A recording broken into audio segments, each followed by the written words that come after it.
Hello, everybody. My name is Carol Allman Morton. I'm the Executive Director here at the Osher Lifelong Learning Institute at Berkshire Community College. For those who are new to OLLI at BCC, we are a lifelong learning institute. We're here to be a community of people committed to learning and having fun. And we are over 1,450 members.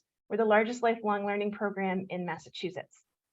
We offer 5 semesters of peer-led courses each year taught by volunteer instructors, and also offer regular events, speakers, and programs to connect the members of our OLLI community with each other and with the world. All of our programs are volunteer-driven, and I am so grateful for all of the instructors who are here today and who will be teaching this semester. All right, and I'm just cheating and looking at my notes a little bit more here. Okay, so the winter semester begins January 17th, and due to some holidays and some courses have slightly different numbers of weeks, I want to just remind you as you register, or if you already have registered, be sure to check the schedule for your courses. We write out specifically which weeks courses are meeting in the description. The courses will be a mix of in-person and online classes. We have 2 hybrid courses this semester. Others will be on Zoom and the rest in person here at BCC. Again, thank you to our instructors for your expertise and care in leading these courses. If you want to follow along looking at some course descriptions or when you're ready to register, I'm going to put the link to our course descriptions and registration in the chat, berkshireolli.org/winter 2023. In addition to courses, we have a number of special interest groups that members are welcome to join, and I'm going to put the link to learn more about those also in the chat. We call them SIGs, special interest groups. There you go. And the SIGs gather for activities and also discussions, both in person and online. And we have a number of events that are coming up in the next few months. The OLLI Distinguished Speaker Series is presenting a program inside Edith Wharton's library that'll be on Zoom with staff from the Mount. That is on Tuesday, January 24th at 7 p.m. And there's the information on that and the link to register. We also have a free artist talk with Joseph Luzzi, I'm sorry, Joseph, I don't remember exactly how to pronounce your name. He is from Bard College, and he has written a book called Botticelli's Secret, The Lost Drawings and Rediscovery of the Renaissance. That is Thursday, February 9th at 7 p.m. That's free and open to anybody, so you can share the link with your friends. That will be on Zoom. And then finally, we have, you'll be receiving an email about this in the next couple of weeks. We're doing a pilot in between the winter and spring semesters in March with some workshops. So we have one that is, short-term workshops. One is in person, and that is going to be on writing your advanced directive with Gail Phillips, who's an OLLI member. That's Tuesday, March 14th and 21st. So that is, you meet the first week and learn about what to do. You go home and do the things, and then you come back, and she'll actually have a notary public there the second week to even get your document official so that you leave with it complete. And then the other workshop will be online, the Art and Craft of Purposeful Memoir with Jennifer Browdy, who is a professor at Simon's Rock. And that is, again, online, and it's a one-day workshop on the 20th. So the link to that is in the chat. Okay, so that's all of my blah, blah, blahing. What you're here to learn about is the courses that we're going to be offering in the next, beginning in a couple weeks. So I'm going to invite our instructors to share a brief introduction to their courses, help you get excited, figure out what you're going to sign up for if you haven't yet. And if you have questions as we go, you can share them in the chat, especially if they're for a particular instructor. We'll be keeping an eye on that so we can tell them as we go. And if it's more of a general question about OLLI, I'll respond to those either in the chat or at the end. So that's the deal. Let's do this. So hold on, let me just double check my panelists here. Yes, okay, so first up is going to be Brian McCursey. Okay, well, thank you. I'm going to be offering a course on, which is entitled CRISPR and the Gene Editing Revolution. Now, I spent my career in biotechnology research, first as a professor at the university in Canada, and then leading international research projects for a company in North Carolina. But since I retired, which was 10 years ago, there's been a revolution and a paradigm shift in biology, because gene editing technology now allows us to change the genes which exist in any organism, including ourselves. Mm-hmm. So the technology is still in its infancy, but it's having a profound effect in medicine, in agriculture, and in environmental protection. In the first two classes of the course, I'll explain some basic principles of genetics, and I'll explain how gene editing works. And I'll do this in a way that's intended for non-biologists. So you don't need a technical knowledge to understand this. But you'll start to get a feeling for what the technology can and what it cannot do. In the next four classes, I'll discuss some of the applications of gene editing which will impact our lives one way or another. First, I'll discuss how gene editing is being used to treat some debilitating genetic diseases, from sickle cell anemia to muscular dystrophy to AIDS and even cancer. Not only can this technology be used to treat genetic diseases, it can be used to cure genetic diseases by changing the genetics of our children and our grandchildren forever. We can make these changes to eradicate these diseases, to make stronger athletes, more aggressive soldiers, to give our children superpowers against various viral diseases. But the question is, should we? Are we on the verge of a new eugenics program which identifies desirable and undesirable people? Will we be creating Huxley's Brave New World? So the question is, how do we achieve the benefits from this technology and avoid its misuse? And most importantly, who decides? Now, 3 designer babies have already been born in 2018. This raised worldwide concerns about the irresponsible and careless use of this technology. So we will discuss the various ethical and moral arguments for and against the use of gene editing. At a completely different level, every one of us is soon going to face decisions in the grocery store, some even this spring. Plant scientists have been actively using gene editing to improve the nutritional quality of the foods that we eat and to make food production more sustainable. The question is whether gene editing will raise the same public concerns as GMO technology. And how do we regulate the products from gene editing to ensure confidence in the safety of our food? In the last class, we'll explore how gene editing can be used to change or even eradicate an entire species, such as mosquitoes, or to preserve coral reefs from climate change.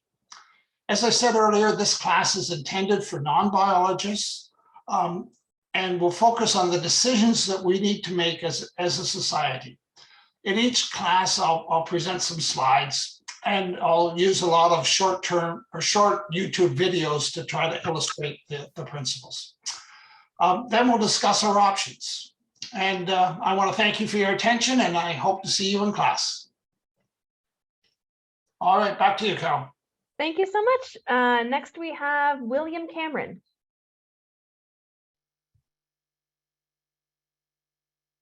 Thank you, Carol.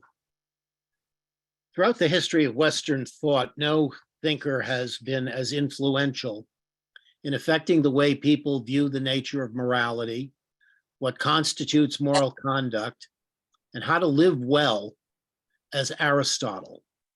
His primary work on ethics, the Nicomachean Ethics, has long been and remains a fundamental text in the field. More modern theories dispute much of what Aristotle says there, but it is by no means clear, at least to me, that the views espoused by more modern thinkers come as close to the truth of the matter as those argued for by Aristotle. In this course, we will work through the Nicomachean Ethics, examining Aristotle's views on the point of the life of a human being, regardless of where or when it is lived, and how the point, Aristotle would say the end or objective of life, is to be realized. We will assess the strength of Aristotle's arguments and consider the applicability or inapplicability of what he says to modern life and modern ways of construing moral issues and moral behavior. As with other courses I've taught for OLLI, the success or failure of our work will depend on discussion. Discussion with Aristotle as he makes his case, and discussion among ourselves on the pros and cons of his views. If, as Aristotle most certainly did, you see the way one lives one's life as a serious business, and if engaging in a focused discussion of what that means with one of history's most influential thinkers, I invite you to join us in this course. A Life Well Lived, a reading of Aristotle's Nicomachean Ethics, will be held at BCC for 6 successive Tuesdays, beginning on January 17th. The class will meet from 9:30 a.m. to 11 a.m. Back to you, Carol. Thank you. Thank you so much. Next, we have Harriet Whetstone.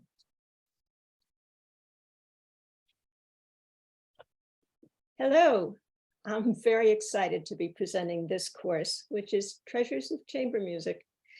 Treasures of Chamber Music will be held in person at BCC over 4 every other week sessions, Tuesday. Oh, sorry, Harriet, I'm so sorry to interrupt you. I think your video isn't on so that we're not seeing your face. No, it's okay. There we go. All right, so now we're gonna make you big. There you go. All right, there you go. Okay. Enjoy. Well, as I said, I'm very excited to present this course, which will be held at BCC over 4 every other week sessions. Chamber music is so different from orchestral music.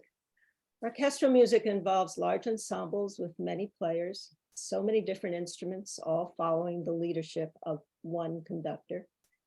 Chamber music is composed for a small group of musicians, each having their own voice and playing an equally vital role in the success of what is best described as a musical conversation. Chamber music is so much smaller in scope than orchestral music, but nonetheless, it's more difficult to compose, more demanding to perform. But as one of the fellows at Tanglewood said to me, every musician gets starry-eyed when you say chamber music. In each of our sessions, we'll be studying 2 or 3 works, string quartets or quartets, piano trios, piano quartets.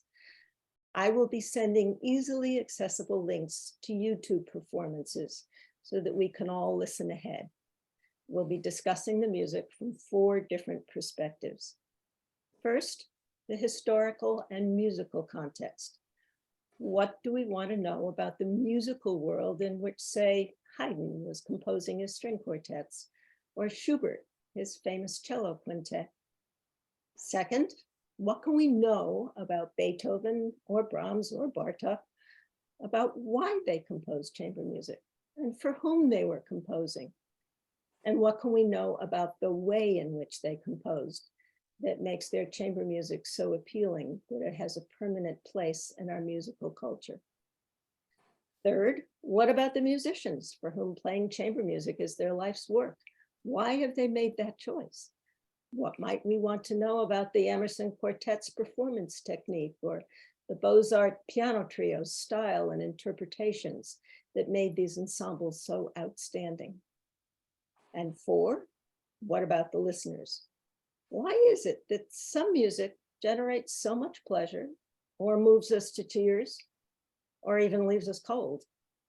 What we do know that listening to music of any kind stimulates more circuits in our brains than just about any other sensory activity.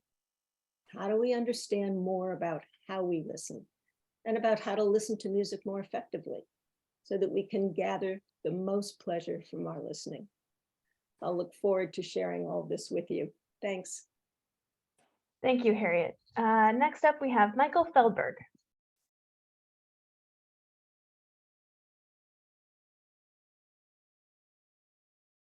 Oh, Michael, you're still muted. I saw you clicked it, but Okay, there you go. there you Okay. go. Perfect. Okay. I unmuted myself. Okay. Hi, I'm going to be teaching a course called Religious Freedom in America, of, from, or for. This is not a course on religious literacy.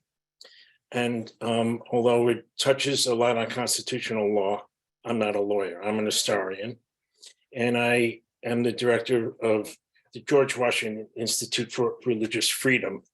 And what I'm interested in, and what I hope you are interested in, is understanding the role that religion, organized religion, is playing in our social life, in our politics, in our legal system, in our culture, and how, in some ways, religion has gone from being an individual right to a weaponized political force in American society. We all know that we have a right to religious freedom. It's in the First Amendment, the first words of the First Amendment, but very few of us see that right in exactly the same way. For some of us, it means the freedom simply to worship and believe as we wish. For others, it is freedom for religion, which means freedom, the expectation that your values, your religious values, will be reflected in public policy and law, in how society regulates medical care, education, whether books will be banned in libraries. And for others, it's freedom from religion. The expectation not to have your tax money go to place a Christmas tree or a menorah in the public sphere. And these controversies are historically based. We've had religious violence in this country. In part, even the American Revolution itself was motivated by religious beliefs. The Puritans hanged Quakers in colonial Boston. So there's a long history here, but my hope is that we'll be able to see this history in a way that enlightens our understanding of the cultural conflicts we're having today in the United States over issues like abortion, prayer in the public schools, vaccination exemptions from having to meet public services like baking a cake for, a gay wedding. And it's going to be in person at OLLI. It's the first time I've taught it, so I'm expecting to learn a great deal from you if you attend the course. It's going to be based a lot on discussion. I'm not going to lecture very much. I will send out some reading every week, short readings. We'll have 5 sessions, and I expect it to be a very lively, engaging discussion. I know it's an issue that people have deep feelings about, strong feelings about, and that's why I want to do it face-to-face in person, so that we have some sense of the atmosphere in the room and a sense of trust in each other. Maybe in future we'll do it on Zoom too, but this first time around, I'm looking forward to a lively in-person group conversation about what it means to have a right to religious freedom. What is freedom? What is religion? And that's it. Thank you so much. Next up is Jeannie Woods. Hello there. Good afternoon. I am delighted to be able to offer a 2-part part 2 of my class, American Dreams, Plays of the American Immigrant Experience. Let me say that again. American Dreams, Plays of the American Immigrant Experience in the OLLI winter term. I thoroughly enjoyed teaching part 1 last fall. At the request of the students in that class, we are meeting this winter session virtually on Zoom. I'm delighted that Dr. Catherine Kidd is joining me as a Zoom manager to help facilitate our discussions. Kate is an exceptional scholar specializing in international relations who frequently teaches for OLLI and will enrich our discussions with her considerable expertise in immigration. The previous American Dreams class began with an examination of how transnational immigration has been represented in American dramatic literature. In that course, we read 5 plays from the early 19th century up to the 1980s, which related to immigrants from Ireland, Italy, Poland, China, and Puerto Rico. Part 2 of American Dreams will examine 3 contemporary plays. Note that we're covering fewer plays so we can have more in-depth discussion of each script.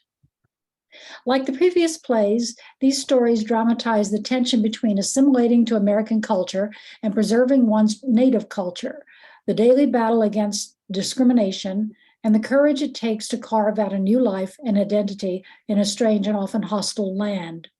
The first play is Living Out by Lisa Loomer, which tells the story of the complicated relationship between a Salvadoran nanny and the Los Angeles lawyer she works for. The play explores what is the shared humanity between them and what are the differences wrought by race, class, and the nanny's illegal status. The second play is Disgraced by Ayad Akhtar. It's a Pulitzer Prize-winning script that depicts a successful corporate lawyer painfully forced to consider why he has for so long camouflaged his Pakistani Muslim heritage, a gut-wrenching story of identity and belonging. The final script is a dark comedy. It's Aliens with Extraordinary Skills by the Romanian-American playwright Saviana Stănescu. It has been described as a dark comedy about a clown from the unhappiest country in the world, Moldova, who pins her hopes on a U.S. work visa. Chased by Homeland Security, a deportation letter deflates Nadia's enthusiasm, but she perseveres. As she tells us, sure, we all need to be loved, but some of us also need a green card. To make it easier for students taking the class, I've arranged for the scripts to be held on order at the Drama Bookshop in New York. Students can order the scripts online or by phone. It is recommended that they be ordered early and as a package, which will save shipping cost and ensure you have the scripts in a timely manner. We'll be meeting on Tuesdays from 4 to 5:30 on Zoom starting January 17th for 6 weeks. The course format will be lectures with PowerPoint slides and videos, followed by actors reading from the scripts and an online discussion of each play. Again, it is such a pleasure to teach for OLLI, and I thank you for your time.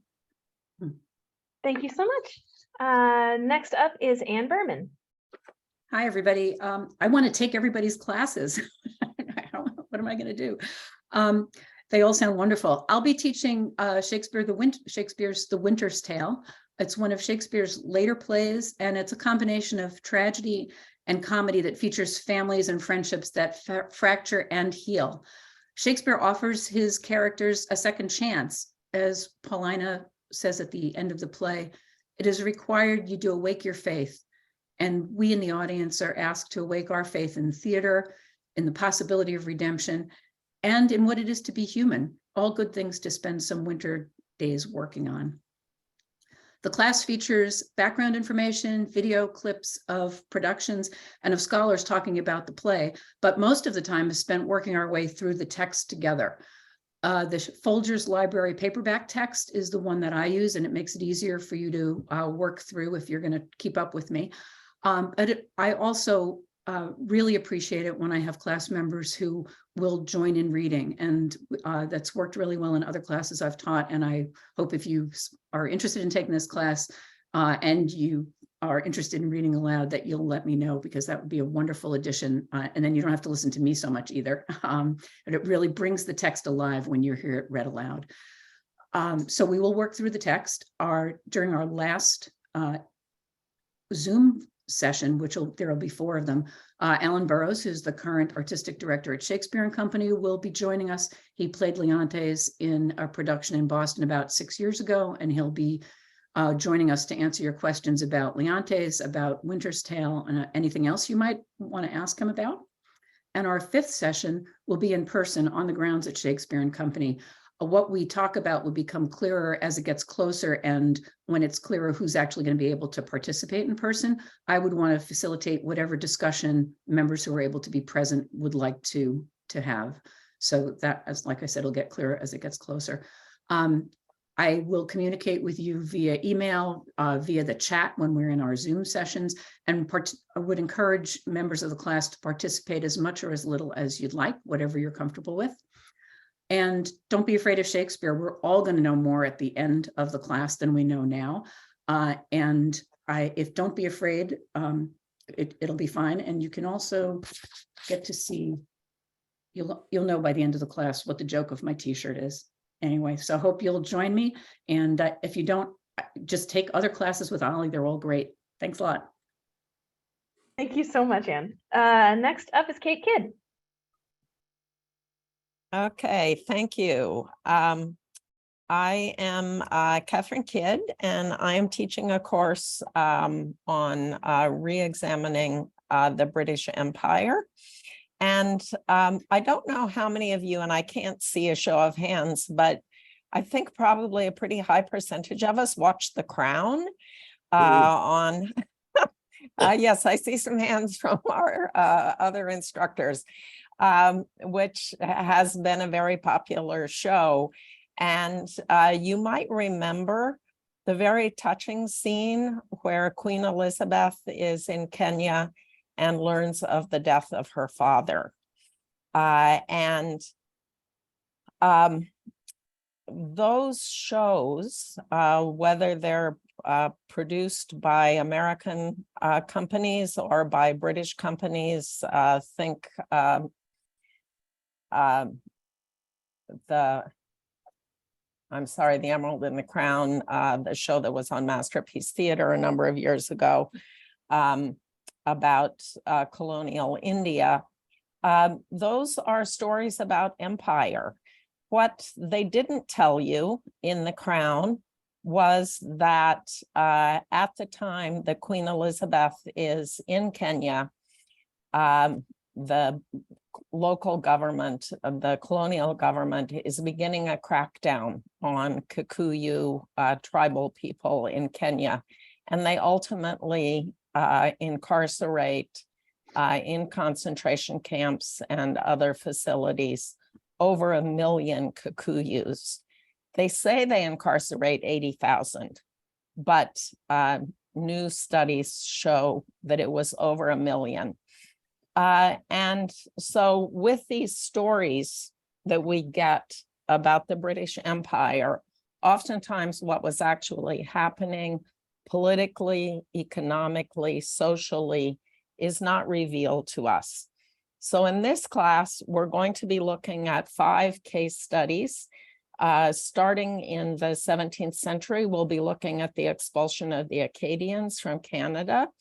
We'll then go to Sierra Leone, where African-American slaves who went across British lines during the American Revolution and got their freedom and were promised land in Canada and then promised land and freedom in Africa, are colonized again, and their freedoms are taken away from them by the British government in the late 19th, early 20th, late 17th, early 18th century.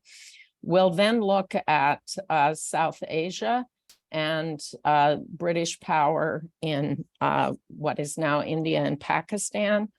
Then we will go to Southeast Asia, to Malaysia, where British actions after World War II resulted in millions of people being deported and incarcerated in concentration camps, which even the British soldiers said were worse than the Japanese camps of World War II. And finally, we'll go to Kenya, where we started in this brief introduction with the British actions during the Mau Mau revolt. So It's not an easy history. I hope that you will find it very interesting. It's been really exciting for me to prepare, but it's part of history that is still influencing what is happening in the 21st century, and therefore I think is really worth doing. The class will be offered hybrid, so you can sign up for it in person. We'll be meeting at BCC in G12, or you can sign up on Zoom. So thank you very much, and I look forward to working through this in very, very interesting and difficult history. Thank you, Kate. Next up, we have Peter Podol. Hello, hi. I'm very excited to be back. I taught a number of OLLI courses years ago, and it's been a while. I'm a PhD in Spanish literature, and my doctoral dissertation was called The Evolution of the Honor Theme in Modern Spanish Literature. The first third of it dealt with how that theme became established and was central to the so-called theater of the Golden Age. And the course is going to focus on 3 masterpieces from the Spanish Golden Age.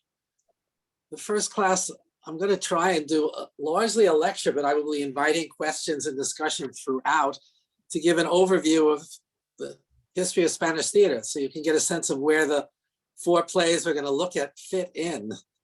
The kind of cause for me is, as a theater lover, theater goer, amateur actor, and was even published on non-Spanish theater, it's always troubled me that Spanish theater doesn't receive the attention that it deserves.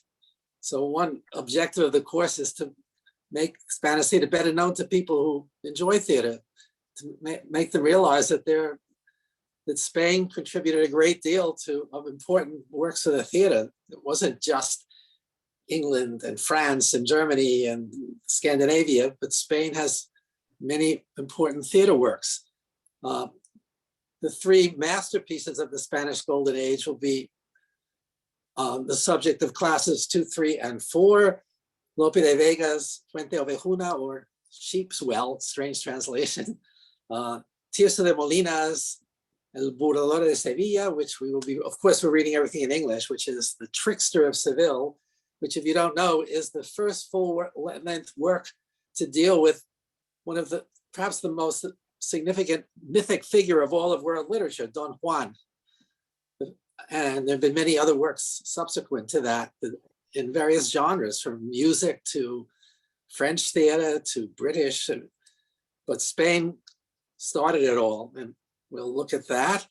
And then we'll end the Golden Age period with Calderón de la Barca's masterpiece, generally considered the greatest work of theater written in Spanish, Life is a Dream, La Vida es Sueño. And Calderón's death in 1681 marked the end of the so-called Golden Age. And then the last play, I chose a play after the Spanish Civil War. As you'll see in my first talk, that we can divide the history of Spanish theater in different periods. And one period ended with the Spanish Civil War. And when Franco won, for 10 years, there was no theater of any consequence. It was just frivolous stuff that sort of paid tribute to Franco and was careful not to offend anybody in the government. And that ended with the playwright Antonio Bueno Vallejo, whose play we're going to look at, called In the Burning Darkness and Ardiente Oscuridad. I'm very much looking for it. The course will be taught on Wednesdays from 11:30 to 1.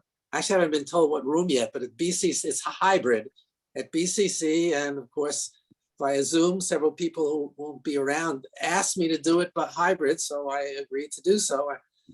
A new experience for me. I hope it works well, the interaction between people on Zoom and people in the classroom. And again, I'm thrilled to be back and teaching again for OLLI. So thank you, Carol. Thank you so much, Peter. Next up, John Dixon. Hi, everybody. My internet has been going in and out, so I'm hoping I can squeeze this in very quickly, but I would like to start off by agreeing with what Ann Berman said. There are so many classes that look so interesting. I wish I could take them all.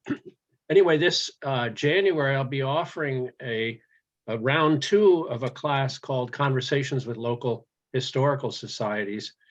Last year I did one where I talked to people who were involved with town historical societies from the Berkshires. We started off with the Stockbridge Muncie Mohicans. We did Sheffield, North Adams, West Stockbridge, Lenox, and Pittsfield. And pretty early on, I started getting emails from people, what about all the other towns in Berkshire County? How come it's just these towns? And so I guess I had to commit then and there last year to doing another tour of the Berkshire County history with different towns. And so this year, we're going to be doing mostly on Zoom, but I'll talk about that in a minute. We're going to be doing Monterey, Tyringham, Sandusfield, Richmond, Adams, Lee, and Stockbridge. The one class that all of it will be on Zoom, except for one class, which I'm hoping we can do at the Adams Public Library. I don't know if anybody's been up to the Adams Public Library. On the second floor is their GAR, Grand Army of the Republic Memorial Hall. And it is just a spectacular historic building and room. And I'm told that the room is the exact same way with the same chairs that it was when it was built. So I thought, if we're doing a class on local history, we got to do it from here and let people see this wonderful view. And so that one class will be in person and online from Adams. But one thing I've noticed last year and this year in these conversations with local historical societies, we are really blessed, as many areas are, not just Berkshire County, but we're really blessed with people who have taken this on as a hobby of learning about their own town. And some of them, like the man in Adams, Eugene Michelenko, has been doing this for 40 years. And so they can talk off the top of their head about all that you, and more than you ever wanted to know about Adams or Tyringham. Rob Hoogs, some of you may know, head of the Bidwell Society, is doing the Monterey Tyringham. And we have people from Richmond, from the Historical Society and the Historical Commission.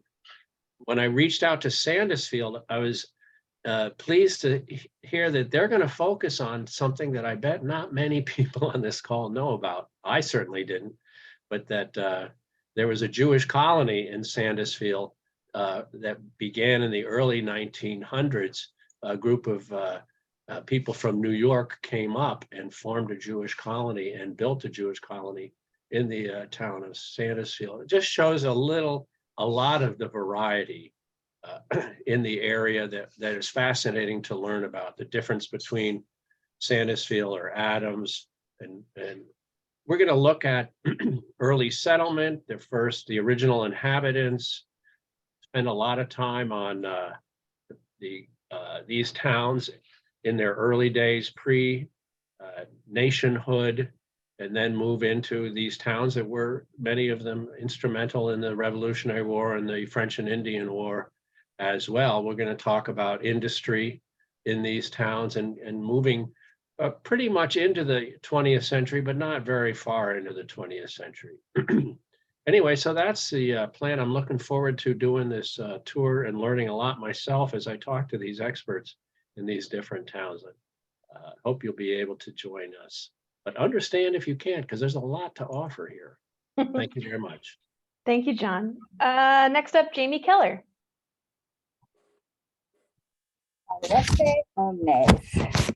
Greetings to all. As some of you know, if it's the winter session, it's time to enjoy a mug of hot tea, some coffee, hot chocolate, and of course, some Latin. This year, I joyfully return to Ovid at the request of last year's students. So we will be reading in Latin, Pygmalion, Daphne and Apollo, Pyramus and Thisbe, and if time, Orpheus and Eurydice. For those of you who choose the free link in the course description, which doesn't include Orpheus, we'll figure it out when the time comes. You can actually get any text. This is the book I'm recommending. So it's also in the description. Most of all, though, please don't panic. I've got you covered. For the first lesson, please read a bio of Ovid, which can easily be found online. In the first class, we'll review his bio, discuss meter, and I will guide you slowly through the opening lines of Pygmalion, reminding you about word order, grammatical constructions, and the nuances of Latin poetry. As this year was particularly interesting for women, Ovid really was a perfect choice. Women, for better or worse, heard or not, play a central role in all of these myths. And before I continue, in honor of this, I'd like you to see my t-shirt, which says Puellae regunt, which means in Latin, girls rule. So at any rate, feel free to contact me with any questions that you might have. You should have had some contact with Latin at some point in your life, but trust me, we can get through this if you are interested. So join me with a cup of tea and some Ovid.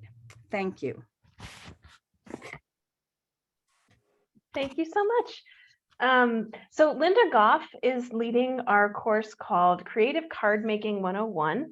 Unfortunately, she couldn't be here in person today, but she wrote something about her course that I'm going to share with you now. Greetings from Linda Goff, your instructor for the Card Making 101 class. Oops, hold on one second. My notes just went away. Boop, boop, boop. There we go. This is a 4-week course that will have you making 2 projects per week. Classes will be on 4 consecutive Thursdays from 1:30 to 3 on Zoom. After you register, you'll be sent a package that includes each week's projects for the 4-week course. The package will contain pre-cut cardstock, stamped images, pre-cut designer series papers, glue, and envelopes. And the cost for this packet is $25. During session 1, you'll be introduced to the basic tools of card making and the different orientation of cards. During session 2, your project will include a box for storing your creations, and you'll be introduced to various adhesives. During session 3, I will show the various designer series papers and introduce you to various embellishments and inks. For our final session, the cards will showcase embossing and die cutting samples. At the conclusion of this course, you will have created 7 different cards and 1 storage box that will hold your cards and envelopes. You will also be invited to join our 3rd Thursday special interest group, which is for people familiar with stamping and card making. While I wish I could have joined you for today's open house, if you have questions, you can text me or call me or email me, and I'm going to put her contact information in the chat. 1 second. There we go. And she looks forward to, well, I'm going to use her voice. I look forward to sharing my love of card making with you. So that is our card making class. Next up, Richard Maturo. Oh, thank you, Carol. If you've never heard of Leni Riefenstahl and never seen any of her films, I think it's safe to say that you've seen clips from them. In stark black and white, a broad paved concourse, in the distance are hung 3 huge swastika banners. On either side of the parade ground, rows and rows of uniformed soldiers standing at rigid attention and striding between them in august grandeur, Adolf Hitler. That iconic image is from her film, Triumph of the Will, the most effective Nazi propaganda film ever made. Another one you've probably seen, the great American runner, Jesse Owens, crossing the finish line to win a gold medal at the 1936 Olympics in Berlin. That's from her film, Olympia, considered by many motion picture historians as one of the 10 best films ever made. Blessed with beauty, talent, and incredible drive, Riefenstahl determined early on that she would not be bound by traditional female roles. She was childless and remained single all her life, except for a brief marriage in her 40s and an even briefer one 18 days before she died. She would become, in turn, a successful dancer, then a popular actress, then a brilliant filmmaker, and finally, a superb photographer. She has been called the greatest female director of all time. Her innovations in cinematic technique and editing have been copied and imitated by generations of movie directors. Moreover, she managed to succeed in what had been at that time an exclusively male arena where there was open hostility toward women. All these accomplishments should have made her a revered figure in the history of cinema, not to mention a compelling role model for women. Instead, after the fall of the Third Reich, she became a pariah, the Nazi specter haunting her all the rest of her long life. And I do mean long life. She lived to be 101, died in her sleep, at her side the last of her many lovers, this one 40 years her junior. In this course, I'm going to be showing all 6 of her feature films in their entirety, with plenty of time for discussion of her life and her art before and after each screening. Q&A from participants is welcomed and encouraged. And along the way, we will try to answer the question she herself posed several times when she was interviewed: of what am I guilty? Class will be Thursdays, the first one 2 weeks from today, 3:30 to 6 Eastern Time on Zoom. Thank you. Thank you so much, Richard. Next up, Carl Atkins. Hi there. So I'm going to be teaching a course on Shakespeare's sonnets. It's called Shakespeare's Sonnets, The Untold Tale. And I came to this idea after studying the sonnets for literally decades and having written a previous book compiling the thoughts of multiple scholars. I wrote a new book based on the story of the sonnets. So Shakespeare's sonnets, among his private friends, comes from the first reference to it, where in the late 1500s, it was referred to as Shakespeare's his sugared sonnets among his private friends is how it was referred to. And I think this is because the sonnets were written in manuscript form, and I think that it was really intended, these were not just a bunch of love poems put together, but these were a story, probably meant for people to sit around and piece out the story as part of the fun of reading them. And I wanted to recreate that idea. I think that this course is intended to be both fun and instructive. We're going to learn how to read Shakespeare. There's a lot to learn in the way he used his language. This is some of his earliest work, and yet some of his most brilliant. I think this is one of his greatest stories that people never really talk about, the story that's going on in the sonnets with these 2 major characters and a couple of minor characters coming in. It's an unusual love triangle, and it's a lot of fun to talk about. So I'm going to be using my book as the primary text, but there are several other wonderful texts out there, the Folger, the Arden, without very much difference in the actual text. So if you have one of those, that will do. Whether you've read the sonnets before, read a few sonnets, or have no familiarity with it whatsoever, I'm sure you're going to find this approach to the sonnets a very interesting one and a fun way to look at them.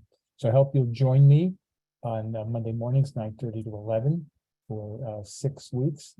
And we'll talk about the sonnets and and see what is the story that they tell. Thanks very much. Thank you, Carl. Oh, wait. I just want to stop for 1 second before we go to Peter. Did you say, I just want to make sure the day for your class. Did you just say Monday? Friday Is it morning, yes. Friday morning? Okay, good. Right. I don't want to lead folks astray. Okay, great. Let's turn it over to Peter Blum. Hi, everyone. Good afternoon. I'm Peter Blum. I'm going to be co-moderating the Science Conversations class this winter term with Dr. Tony Siegel.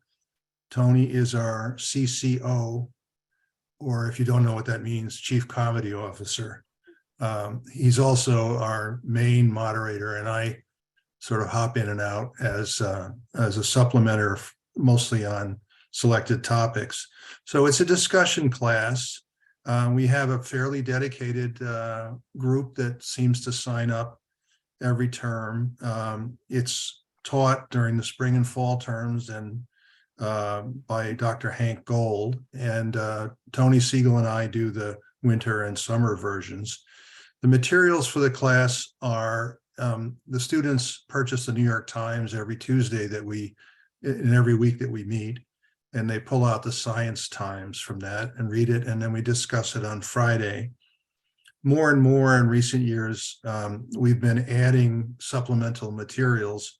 I'm kind of a physics buff, and so I send out physics and astronomy things fairly often, but I try to keep it varied so that it includes biological sciences and even psychology. We spend a great deal of time in a typical class talking about medical issues, which is a very heavy topic within the New York Times supplement. Also, we're trying out for the first time some videos. I have a favorite scientist who puts out a weekly video of about 5 to 10 minutes on current science topics, and I find that much more substantive than what appears in the Times. So we'll try that for a couple of weeks, and then we'll take a poll and see if people like it or not. Again, Tony Siegel is the co-teacher. Dr. Hank Gold, who teaches it in spring and fall, is also a sort of augmenting faculty. He has a great interest in astronomical stuff and knows more about the new space telescope than anybody I know. And Dr. Shireen Nash is the chair of the science committee, and she will be taking on occasional brief presentations on medical issues as well. The key characteristic of this course, I think, is the activity of our students. And we really value the amount that they contribute. It really wouldn't be a course if it was just a presentation, but we have a lot of fun. We get to cover a lot of science. We have very high quality students to offer their thoughts, especially in the medical field, a lot of retired doctors. We also have a geographically diverse student body. Some of our students zoom in from the California Central Valley and such places. We tend to have a lot of fun and learn some science, and I hope you'll consider joining. It's Friday from 11 to 1:30 on Zoom. Thank you. Thank you so much, Peter. Next up, Mary Jane Mattina. Thank you. So we started this session today with CRISPR, and we're ending it with advances in medicine. Many of you probably know that advances in medicine has been one of the perennial courses that have been offered in the winter semester. And in fact, that was the way I first became familiar with OLLI through that course. Advances in medicine will be on the Zoom platform this year. It will be Fridays from 1:30 to 3. The format will be an hour of lecture and a half hour of Q&A. And we have 5 presenters and 6 courses. And I'll explain to you how that's going to work out. Some of our presenters are going to be familiar to Berkshirites, because I think some of you maybe have been patients of these doctors, and some of the presenters are going to be coming from a distance, thanks to the Zoom carpet that they'll fly in on. We're going to start with Dr. Fred Orlando, who is a recently retired ophthalmologist in practice in Berkshire County for about 31 years. Fred is a graduate of, received his undergraduate degree from Fordham University and his MD from Harvard, Harvard Medical School. And amongst his training was a fellowship at Wills Eye Hospital in Philadelphia in a glaucoma fellowship. And perhaps some of you, such as even myself, knew Fred because of I was one of his glaucoma patients. At any rate, January 20th, he's going to talk to us about the biology of vision, and specifically the wonders of the eye and vision. And on January 27th, he's going to talk about the pathology of the eye, medical conditions of the eye and vision. So I'm delighted that Fred, even though he has retired, has agreed to stay active in the Berkshire community. Our second presenter is, again, someone that many of you might know, Dr. Jeffrey Leppo, recently retired cardiologist. Jeffrey received his medical degree from the State University of New York Downstate Medical Center, received additional training in cardiology and nuclear medicine at Montefiore in the Bronx and at Mass General Hospital in Boston. Again, I'm sure that some of you may have had Jeffrey as a cardiologist. He's going to be talking to us about advances in cardiac imaging for challenging diagnosis of cardiac conditions. And again, I think some of these topics are going to be very interesting because as we age, they're going to be very pertinent to our health and lifespan for sure. Thanks to Jeffrey's assistance, we have our third speaker, February 10th, and this is Dr. Osher Lifelong, a cardiologist at Baystate Medical Center in Springfield. He received his medical degree in Bangladesh and his Master's of Public Health at UMass Amherst. Dr. Islam is going to be talking to us about interventional cardiology, which is a term that perhaps some of you may not be familiar with. And I think it will be a very interesting exploration of interventional cardiology and what that will mean to us. Our fourth presenter, come back to the Berkshires, will be Dr. Soma Brahmanandam. She heads vascular surgery at Berkshire Medical Center. She received her MD degree from Brown University School of Medicine. She came up to the Berkshires from Mount Sinai, Queens. And she, as I say, she heads vascular surgery at BMC. She's going to be talking to us about common vascular diseases, specifically 4 vascular pathologies: peripheral vascular disease, aortic disease, coronary artery disease, and venous disease. And she will discuss these symptoms and diagnoses. And then we head back east, all the way to Boston. And we have Dr. Jordan Smolder, who is affiliated with MGH. And believe me, if I went through all of his affiliations, it would take until the course starts on January 20th. He received his undergraduate degree and his medical degree from Harvard. He's going to be talking to us about an introduction to precision medicine, as well as the All of Us research program. And I'm really delighted that he agreed to speak to us, because I think the All of Us research program is something that very many of us might be interested in. I've joined up. I joined about a year ago, and it's a program that's been developed at NIH, the National Institutes of Health. Unfortunately, things take a while to fly over the Berkshire barrier, and we don't often know about things like clinical trials and these research efforts, but we're going to learn about the All of Us research program and perhaps be induced to join in. So I hope you'll join with me. I curated this course. I certainly am not going to teach it. We have the experts teaching it. But I think it should be very informative and useful. And I hope you're stimulated during the Q&A session to plumb the depths of the expertise of these 5 people. So thank you, and perhaps we'll see you there. Thank you so much, Mary Jane. So I just want to highlight a few courses that are also available for registration, but the instructors were not able to be here with us this afternoon. So we have the Today's Headlines, which is a class that runs every semester as far as I know, though I'm still new here. A moderated discussion course that provides an opportunity to voice your opinions on national and international issues. That will be meeting on Zoom on Mondays from 11:30 a.m. to 1 p.m. The instructor for this session is Jeff Mann.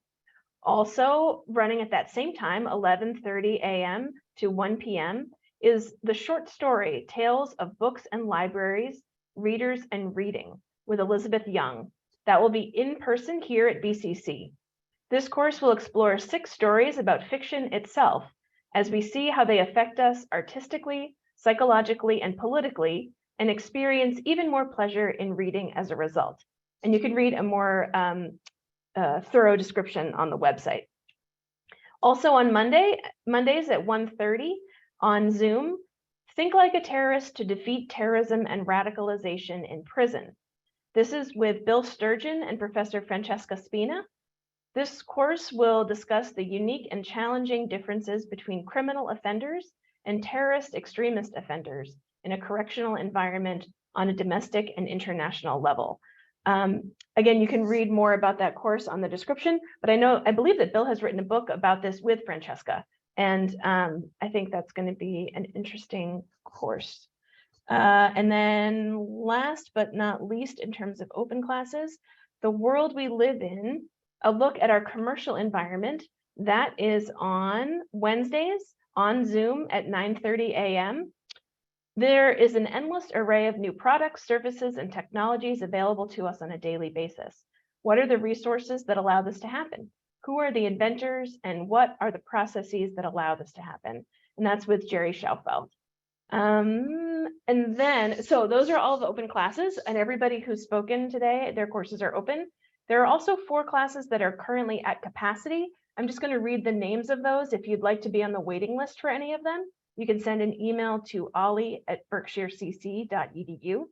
They are Women, Art, and Activism with Marnie Shore, Engaged Loving Kindness Meditation with Greta Finney, Explorations in Ekphrasis, is that how you say that? The Poetry of Art with Kate Sontag, and finally, Family, Flood, and Fire, Faulkner's As I Lay Dying with Nancy Walters. So if you're interested in being on the waiting list for any of those, please just drop us a line. Okay, now I need to go back to my cheat sheet. Okay, so in closing, I just want to thank again all of our instructors for all of their time in preparing these courses and for being here today. Thank you to Judith and Ray for running everything behind the scenes. And if you have any questions or need help with your registration, you can always reach out to the OLLI office. Our email is in the chat. Thank you, Ray, for putting it there. You can also call us and we can register you by phone. I'll be at the first session of all the classes to say hello and welcome you all. And then the very last thing I'm going to put in the chat is, of course, the link to go see all the things. Take another look at classes, sign up. Today's the day. Time to make decisions. And so great to have you all here. I hope be well, and we'll see you soon. Take care, everybody.